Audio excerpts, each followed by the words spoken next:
সালাম ফারুক ভাই, কেমন আছেন? হ্যাঁ, ভালো আছি। আমরা এখন ফারুক ভাইয়ের সামনে আমাদের খুব কাছের বড় ভাই, উনি বাদ্যযন্ত্র শিল্পী, তবলাবাদক এবং আমাদের বাংলাদেশ টেলিভিশনের সঙ্গীত শাখার প্রধান। ফারুক ভাই, যা কিছু হচ্ছে সবই তো জানেন, আপনি শুনেছেনও।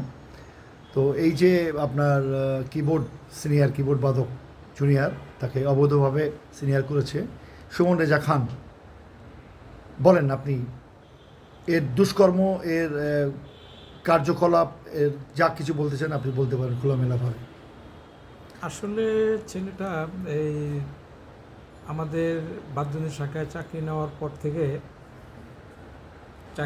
পর থেকে মোটামুটি ফার্স্টে ভালোভাবে সার্ভিস দিত, কিন্তু এখন এসে এত ওভার স্মার্ট যে সে সব কাজগুলো করে আমাদের পরিবেশ যেটা আছে পরিবেশটা অনিয়মতান্ত্রিক, মানে বাদ্যযন্ত্র শাখার পরিবেশটা অন্যরকম সৃষ্টি হয়ে গেছে। তাই আমরা এই পরিবেশ অনিয়ম হইতে হইতে আমাদের সেকশনটাও একটা উলটপালট অগোছালো হয়ে গেছে। তে আমরা সে গুছায় উঠতে পারতেছি না, মানে একজনের জন্য পুরা বাদ্যযন্ত্র মিউজিক শাখাটাই একটা এলোমেলো অবস্থা। ও ও যদি ও যদি বা অন্যদিকে ওকে একটা ডাইভার্ট করা যায়, তাহলে মনে হয় আমাদের সেকশনটা ভবিষ্যতে আরও শান্তি ফিরে আসবে। আচ্ছা ভাই, এই যে বিটিভিতে কম্পোজার আগে বাইরের সুরকার সঙ্গীত পরিচালকরা যেত, এখন দেখি বিটিভির যারা স্টাফ মিউজিশিয়ান তারা কম্পোজ করছে এবং আমার কাছে প্রচুর প্রমাণ আছে, আপনিও জানেন এটা, লুকানোর কিছু নেই যে কম্পোজ করছে সুমন বা আদার্স অন্য সিনিয়র মিউজিশিয়ানরা, আপনাদের কাছে সিনিয়র তারা, কিন্তু একটা কন্ট্যাক্ট যাচ্ছে সঙ্গীত পরিচালকের বাইরের। তো এই ব্যাপারে আপনি কি বলবেন, বলেন। এটা কি ঠিক? এটা কি অনিয়ম না? এটা আসলে অনিয়ম, কিন্তু এটা অনিয়ম তো এই অনিয়মগুলা হচ্ছে তারা একটা সম্মানী কাজ করে, একটা সম্মানী একটা, সে তো বেতন পাচ্ছে, হ্যাঁ সে বেতন পাচ্ছে, তো যাক ওভার টাইম পাচ্ছে। হ্যাঁ ওভার টাইম পাচ্ছে, এই একটা সম্মানী সে আশা করে, এই জন্য এটা। সেটা তো আপনারা বছরে দুটো পান মনে হয়। হ্যাঁ, আমরা বছরে দুটো পাই সম্মানী। কিন্তু সে তো ওই সম্প্রতি আমার কাছে অনেক এভিডেন্স আছে যে সে সম্প্রতি যে প্রোগ্রাম করেছে, এই যে এক সপ্তাহের মধ্যেও বিভিন্ন মিউজিশিয়ানদের কন্ট্যাক্ট ফর্ম দিয়েছে। তারপরে এই যে আজমির বাবুকে যে 6 মাস আপনি এক পর্ব বাজিয়েছেন অ্যাজ এ স্টাফ প্লেয়ার হিসেবে, আজমির বাবু বাজিয়েছে 6 মাস, 180 দিন। আপনি কি ছিলেন তার সাথে, দেখেছেন না? আমি অডিশনে শুধু এক পর্বই আধুনিক গান করতাম, আর অডিশনে আমার ঢোকার পারমিশন ছিল না। আচ্ছা, যাই হোক, এটা আমি আমার জুনিয়র যে রবিকে আজমির বাবু যে সম্প্রতি যে 16 ডিসেম্বর বিশেষ সঙ্গীত অনুষ্ঠান করলো, এ ব্যাপারে আপনি কতটুকু কি জানেন, বলেন। এই ব্যাপারে তো আমি জাস্ট দেখলাম, আমি অডিও করছে, কিন্তু এই ব্যাপারে কি প্রোগ্রামের নামটা কি? প্রোগ্রামের নামটা খুব সম্ভব হইতে পারে আমার জন্মভূমি। আচ্ছা, বিশেষ সঙ্গীত অনুষ্ঠান। বিশেষ সঙ্গীত অনুষ্ঠান। আজমির বাবু তো বি গ্রেড, সম্প্রতি আনলিস্টেড হয়েছে। এটা শ্রেণীটা অবশ্য আমি ঠিক মতন, শ্রেণী তো বি গ্রেড, সে হ্যাঁ। যেহেতু 7-এর পর তো গ্রেডেশন হয়নি। হ্যাঁ হ্যাঁ আর আপনার সম্প্রতি তো আমাদের এই যে সাদেক আলী ভাই, উনি তো তবলাবাদক, প্যাডবাদক, উনিও 2 পর্বের কি অনুষ্ঠান করেছেন যেন বললেন আপনি? হ্যাঁ, উনিও আমাদের এই কিছুদিন আগে হিজল কামাল অনুষ্ঠান সঙ্গীত পরিচালনা করেছেন।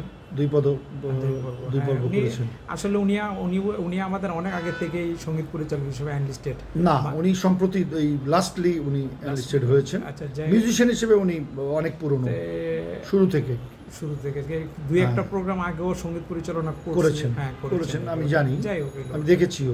হ্যাঁ, আমরা দেখেছি তাকে সে। আচ্ছা, এই যে পালা প্রধান, তারপরে এই প্রযোজক সঙ্গীত, এই যে এই সমস্ত নাম দিয়ে আপনাদের স্টাফরা যে কাজ করে, আলটিমেটলি তো মিউজিক ডাইরেকশন তারা দিচ্ছে এবং একটা কন্ট্যাক্ট যাচ্ছে, এটা তো আপনি স্বীকার করেন নিশ্চয়ই। এটা আসলে এটা আমি আপনার এখন প্রমাণও দিতে পারি, এটা তো অভিযোগ একটা আছে আপনাদের নামে। হ্যাঁ, এটা আসলে এখন এটা তো ঠিক না নাকি? এটা অবশ্য ঠিক না, জিনিসটা হ্যাঁ ঠিক না, কিন্তু এটা এই সবাই ধরেন আমরা ওই যে বছরে 2টা পাই বললেন যে এই জন্য ওই দুটো জায়গায় 10টা করে ফেলে ওই যে প্রোডিউসাররা একটু ইয়া করে, এই যারা কম্পোজার জি জি আপনাদের এখানে, তারা কি আমাদের যেমন সিনিয়র সোহেল ভাই বা অন্যান্য বড় ভাইরা অডিশন দিয়ে, 2টো অডিশন দিয়ে কম্পোজার হয়েছে, বি গ্রেড, এ গ্রেড, উচ্চ, বিশেষ, তো আপনাদের ভিতরে যারা এখন কম্পোজিশন করছে এগুলো তো আনঅফিসিয়ালি, বাট আপনারা একটা অফিসিয়ালি নাম দিয়ে রাখছেন, তো এগুলো আপনারা তো অডিশন দেননি নিশ্চয়ই? আমরা এই যে সুমন যে নিজের কম্পোজার হিসেবে দাবি করে বা আদার্স, আপনারা তো আমাদের- রিকগনাইজ কম্পোজার না, বা অডিশনও দেননি নাকি? হ্যাঁ, না, আমাদের একটা আবার কি এই সঙ্গীত পরিচালক যেটা এনলিস্টেড তালিকাভুক্ত, হুম। ওইটা সবাই অডিশন ফেস করে তালিকাভুক্ত হয়েছে। সেটা মিউজিশিয়ান হিসেবে হয়েছে? না, সঙ্গীত পরিচালক হিসেবেও। সঙ্গীত পরিচালক হিসেবে আপনারা অডিশন দিয়েছেন? হ্যাঁ, অডিশন হয়েছে একটা। আপনি অডিশন দেননি তো? আমি অডিশন দিই না, অডিশন হয়েছে একটা। কিন্তু সুমন তো দেয়নি। সুমন- সুমন তো চাকরির সময় অডিশনে ফেল করেছে আমি জানি, তাই না?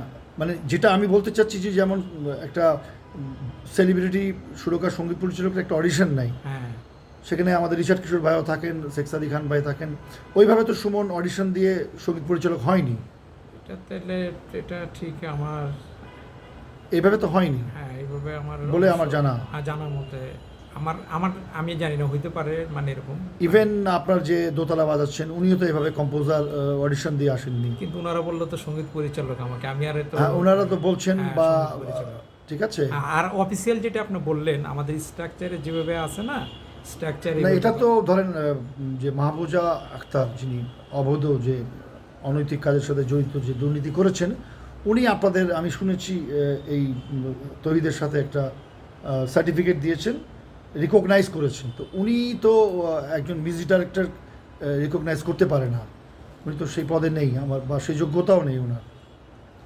হ্যাঁ, আসলে এটা কতটুকু আমি ঠিক আমার জানা বলতে পারছি না।